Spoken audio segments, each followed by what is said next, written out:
Welkom terug en vandag is ons by les 55 en ons gaan voort met die hersienings van lesse 21 tot 25. Vandag se hersiening sluit die volgende in. Les 21.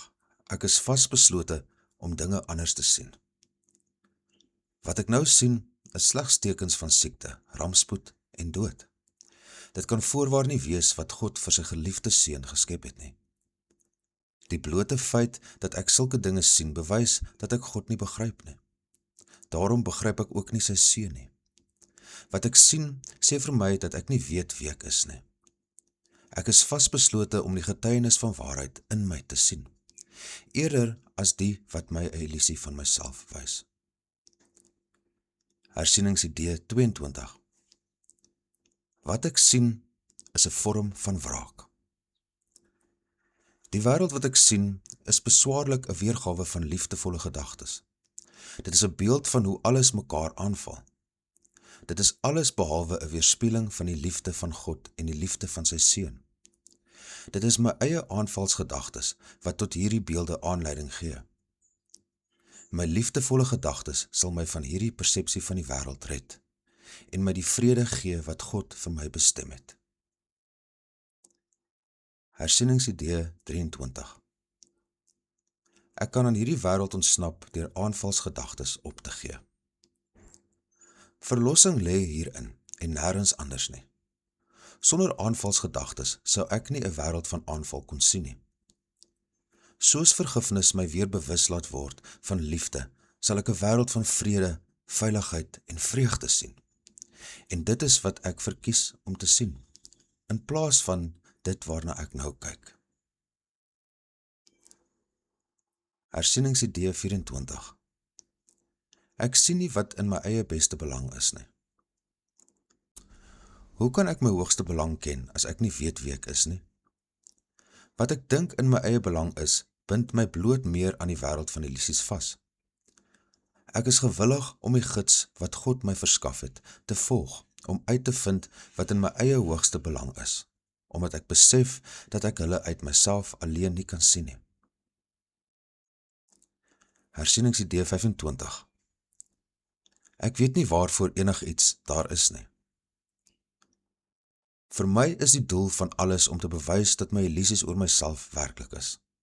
Vir hierdie doel probeer ek almal en alles gebruik. Dit is wat ek glo die doel van die wêreld is. Daarom erken ek nie sy werklike doel nie. Die doel wat ek aan die wêreld gegee het, het tot 'n vreesaanjaende beeld daarvan aanleiding gegee. Laat ek my geestesdenke vir die wêreld se werklike doel oopstel, deur die een wat ek daaraan gegee het, te onttrek en die waarheid daaroor te leer. Wanneer ons na die wêreld kyk, voel dit dikwels asof alles buite ons gebeur. Ons sien probleme, ons sien konflik, ons sien onsekerheid. Maar 'n Course in Miracles nooi ons om vir 'n oomblik stil te staan en onsself 'n diep vraag af te vra. Is dit werklik die wêreld wat ek sien, of is dit my eie denke wat ek weerspieël sien? Hierdie 5 hersieningsidees wys almal in dieselfde rigting. Die wêreld wat ons ervaar begin nie daar buite nie, dit begin in ons geestesdenke. Wanneer ons met oordeel kyk, lyk die wêreld bedreigend. Wanneer ons met aanval dink, lyk die wêreld vol aanval. Wanneer ons glo dat ons alleen weet wat die beste is, raak ons maklik verdwaal. Maar vandag herinner die kursus ons aan iets wonderliks. Ons hoef nie langer op ons eie begrip staat te maak nie. Ons mag bereid wees om anders te sien, om die Heilige Gees ons gids te maak, om die doel wat ons self van alles gegee het, los te laat, sodat God se doel stadig vir ons sigbaar kan word. En wanneer ons denke verander, begin ons ervaring van die wêreld ook verander. Nie omdat die wêreld noodwendig verander het nie, maar omdat ons begin onthou wie ons werklik is. Elke oomblik waarin ons bereid is om oordeel los te laat, maak ruimte vir vrede. Elke oomblik waarin ons kies vir vergifnis, bring ons nader aan liefde.